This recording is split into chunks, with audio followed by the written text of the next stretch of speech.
बैल का दूध। हमेशा की तरह एक दिन मौका पाकर दरबारी बीरबल के खिलाफ बादशाह अकबर के कान भरने लगे।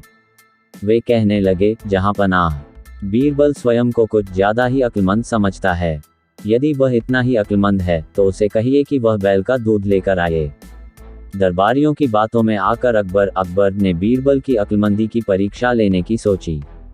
बीरबल उस समय दरबार में उपस्थित नहीं था।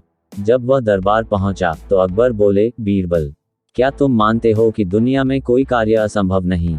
जी हुजूर, बीरबल ने उत्तर दिया। तो ठीक है, हम तुम्हें एक काम दे रहे हैं, तुम्हें उसे 2 दिवस के भीतर करना होगा। फरमाइए हुजूर, आपके हर हुक्म की तामीली मेरा कर्तव्य है।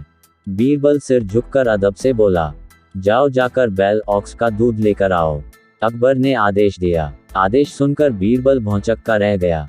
इधर दरबारी मन ही मन बड़े प्रसन्न हुए। वे जानते थे कि यह कार्य असंभव है क्योंकि दूध गाय देती है, बैल नहीं। क्यों बीरबल, तुमने कोई जवाब नहीं दिया? अकबर बोले, बीरबल क्या कहता, वह बहस करने का समय नहीं था। हामी भरकर वह घर लौट आया। घर आकर उसने गहन सोच विचार किया, अपनी पत्नी और पुत्री से भी चर्चा की। आखिरकार सबने मिलकर एक उपाय निकाल ही लिया। उस रात बीरबल की पुत्री अकबर के महल के पीछे स्थित कुएं पर गई और पीट पीट कर कपड़े धोने लगी। अकबर के महल की खिड़की उस कुएं की ओर खुलती थी। जोर जोर से कपड़े पीटने की आवाज सुनकर उनकी नींद खुल गई। खिड़की से झांकने पर उन्हें एक लड़की कुएं पर कपड़े धोती हुई दिखाई पड़ी। अकबर ने वहीं से चिल्लाकर उस लड़की से पूछा, बच्ची, इतनी रात गए कपड़े क्यों धो रही हो? बीरबल की पुत्री बोली, हुजूर, मेरी माता घर पर नहीं है, वे कुछ महीनों से अपने मायके में हैं।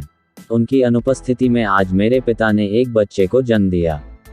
दिन भर मुझे उनकी सेवा शुश्रूषा करनी पड़ी, कपड़े धोने का समय ही नहीं पाया, इसलिए रात में कपड़े धो रही हूँ।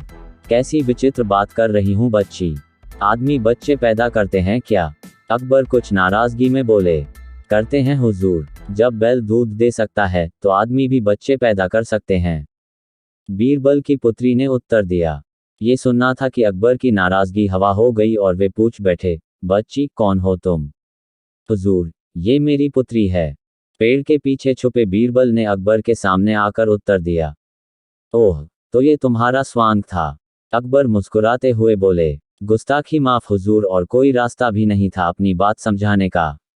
बीरबल अकबर की नींद में खलल डालने के लिए क्षमा मांगते हुए बोला। इधर अकबर भी बीरबल की अक्लमंदी का लोहा मान गए। अगले दिन रात का पूरा वृतांत दरबारियों को सुनाते हुए उन्होंने बीरबल को उसकी अक्लमंदी के लिए सोने का हार इनाम में दिया। दरबारी हमेशा की तरह जल भून कर रह गए।